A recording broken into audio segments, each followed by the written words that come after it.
فریاد کی، دوار کے طرف منہ کر لیا اور خدا کے حضور ٹھہر کر فریاد کر کر خدا سے کہا کہ میں ابھی مرنا نہیں چاہتا، خدا میں تیرا وفادار ہوں۔ اور کلام اقدس میں جب ہم دیکھتے ہیں جب وہ خدا کے حضور ٹھہرا تو کلام میں لکھا کہ خدا نے اپنے بندے کو پھر بھیجا اور اسے کہا کہ جا اس کو کہہ اس کیا کو اپنی آنکھ کے آنسو پہنچ، تیری دعا میرے حضور پہنچی اور میں نے تیری 15 سال عمر کو بڑھا دیا ہے۔ ہاللیلویہ۔ ہمارا خدا ہماری دعاؤں کا جواب دیتا ہے، ہمارا خدا ہمیں بیماریوں سے آزاد کرتا ہے، ہمارا خدا ہماری عمر کی حدوں کو بڑھانے کی طاقت اور قدرت رکھتا ہے۔ دعا کے وسیلہ سے بڑے بڑے جلالی کام کو ہوتے ہیں۔ اور میں کلام میں سے جو خوبصورت بات سیکھ رہا تھا کہ جب ہم دعا کرتے ہیں تو خدا اپنے جو راز ہیں، جو بڑے جلالی کام وہ کرنے والا ہے، ان کو بھی اپنے لوگوں پہ ظاہر کرتا ہے۔ کلام اقدس میں سے اگر ہم یرمیہ میں دیکھیں، یرمیہ کی کتاب اس کا 33 باب اس کی 3 آیت، کلام میں بڑی خوبصورت وہ بات کرتا ہے اور کہتا کہ وہ مجھے پکارے گا اور میں اسے جواب دوں گا۔ جب ہم اسے پکارتے ہیں وہ ہمیں جواب دیتا ہے، اور کلام میں لکھا بڑی بڑی اور گہری گہری باتیں جن کو ہم نہیں جانتے وہاں پر کیا کرتا ہے، ظاہر کرتا ہے۔ ہمارا خدا بہت بڑے بڑے کام جو وہ کرتا ہے ان رازوں کے اندر بھی اپنے لوگوں کو شامل کرتا ہے۔ کن کو شامل کرتا ہے؟ جو دعا کرتے ہیں۔ خدا آنے والے وقتوں کے بارے ان کو آگاہی کر دے دیتا ہے، خدا اپنے لوگوں پہ ظاہر کر دیتا ہے۔ کلام میں اگر ہم دیکھیں تو کلام میں داؤد خوبصورت بات کرتا ہے، میری اور آپ کی سب کی یہ فیلنگ ہے۔ داؤد اس کی ترجمانی کرتا ہے۔ زبور 118 اس کی 5ویں آیت میں داؤد کہتا ہے کہ میں نے مصیبت میں خداوند سے دعا کی۔ کب دعا کی؟ مصیبت میں۔ میں نے تنگی وچ تیرے اگے کیتی دعا۔ تنگی وچ، مصیبت وچ، یعنی جب ہم دکھ مصیبت میں ہوتے ہیں فیلنگ آ جاتی ہے، تب ہمارے آنسو بھی نکلتے ہیں، تب ہم گھٹنوں کے بل ہو جاتے ہیں، تب ہمیں خدا کے سوا کوئی نظر نہیں آتا۔ اور کلام میں داؤد بھی اس بات کو بیان کرتا اور وہ کہتا کہ میں نے جب خداوند سے دعا کی تو اس نے مجھے کیا دیا؟ جواب دیا۔ مصیبت کے وقت اس نے مجھے رہا کیا، کشیدگی بخشی۔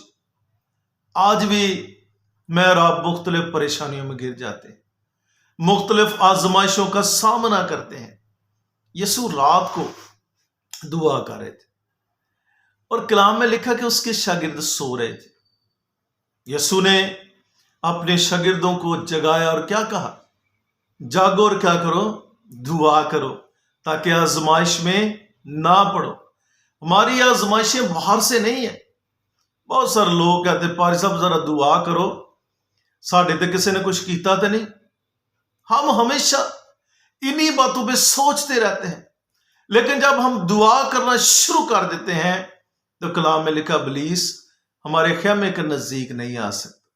خداوند ہماری باڑ لگا دیتا ہمارے ارد گرد، ہمارے خیمہ کے چگرد، ہمارے گھر کے چگرد۔ کلام میں خوبصورت واقعہ یشوع کی خوبصورت دعا پہ ہم غور کریں گے کہ جب خدا کے لوگ لڑ رہے تھے اور خدا کے بندے یشوع نے جب دعا کی تو کلام میں لکھا ہے کہ خدا نے سورج اور چاند کی حرکت کو روک دیا۔ کیوں روکا؟ کیونکہ خدا نے ان کے لیے روشنی مہیا کر دی، اور خدا نے تب تک اس کو روک کے رکھا جب تک خدا کے لوگوں نے فتح نہیں پائی۔ آج بھی جب میں اور آپ خدا کے حضور آتے ہیں تو خدا کا جو جلال ہے، اس کا نور ہے، وہ اپنے لوگوں پہ چمکائے رکھتا ہے تاکہ کوئی بھی مصیبت ہمارے پاس نہ آ سکے۔ اس کا جلال ہمارے ساتھ رہتا ہے۔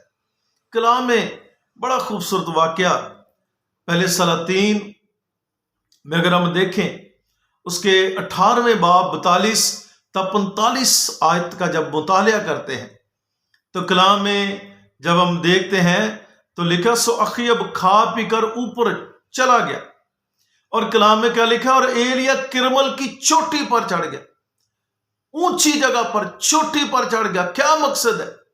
ملک کے اندر خشک سالی ہے، بیماری ہے، بارش نہیں، فصل نہیں، مشکلات۔ خدا کا بندہ کیا کرتا ہے؟ اپنے گھٹنوں کے بیچ میں اپنا سر کر لیتا ہے، دعا کرتا ہے، سر نگو ہو جاتا ہے، اپنے آپ کو پس کر لیتا ہے، اور اپنے نوکر کو کہتا ذرا جا کر دیکھ، کو بادل نظر آیا؟ ایک دفعہ جاتا، کہتا مالک کوئی چیز نظر نہیں ہے۔ دوسری دفعہ، تیسری، چوتھی، پانچویں، چھٹی اور ساتویں مرتبہ پھر خدا کا بندہ ایلیا دعا کرتا اور اپنے نوکر کو کہتا ذرا جا کر دیکھ۔ کلام میں لکھا جب وہ ساتویں بار دیکھتا تو وہ کیا دیکھتا ہے کہ آدمی کے ہاتھ کے جتنا بادل نظر آیا ہے۔ وہ اپنے مالک کو کہتا کہ مالک بادل تو نظر آیا ہے لیکن وہ اس قدر چھوٹا ہے جیسا آدمی کے ہاتھ کے جتنا ہی بادل نظر آیا ہے۔ خدا کا بندہ اس سے کہتا ہے اپنے رتھ باندھ لے، اپنی چیزیں سمیٹ لے، تیز بارش آنے والی ہے۔ کلام میں لکھا آسمان گھٹاؤں سے بھر گیا اور تیز بارش برسنا شروع ہو گئی۔ آج بھی میں اور آپ خشک سالی لے کر جاتے ہیں، بنجر زمین دل کی لے کر جاتے ہیں، یہاں پہ کوئی پیداوار نہیں، فصل نہیں، بڑھوتی نہیں، برکت نہیں۔ لیکن جب ہم خدا کے حضور دعا کرتے ہیں، خدا آسمان سے اپنی برکات کی برسات کرتا ہے۔ خدا اپنے آسمان سے جب اپنی برسات کرتا ہے، ہماری ساری گندگی کو دھوتا اور ہمیں بحال کر دیتا ہے۔ زبور ہے کہ رب سچ مچ اس دی سندا ہے دعا جو اس تو مانگدا ہے۔ آج ہمیں اپنے آپ کو خدا کے حضور لے کے آنا ہے، سچائی کے خدا کو پکارنا ہے۔ جدوں تینوں پکارا میں تو سن سچائی دے ربا، میرا دکھ دور کیتا تو۔ یقیناً ہم اس کے پاس جب آتے ہیں نا تو شاید ہم کسی مطلب کے ساتھ ہی آتے ہیں، لیکن ہمارا خدا ہم سے پیار کرتا ہے۔ وہ وعدہ کرتا ہے کہ اس کا کان بھاری نہیں جو سن نہ سکے، بلکہ وہ ہماری درخواستوں کے اوپر اپنے کان کو لگا لیتا ہے۔ میں ایک بڑی خوبصورت سٹوری سن رہا تھا، مجھے بڑی برکت ملی۔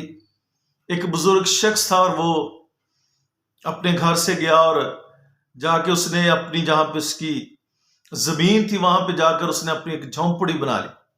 بچے اس کے بڑے ہوئے، وہ اس سے تنگ تھے کیونکہ وہ دعا کرتا تھا، وہ خدا کے حضور آتا تھا، اور انہوں نے کہا کہ آپ ہمیں تنگ کرتے ہیں تو آپ مہربانی کر کے آپ وہاں پہ چلے جائیں جہاں پہ زمین ہے، تو آپ دن رات دعا کریں، ہمیں کوئی اعتراض نہیں۔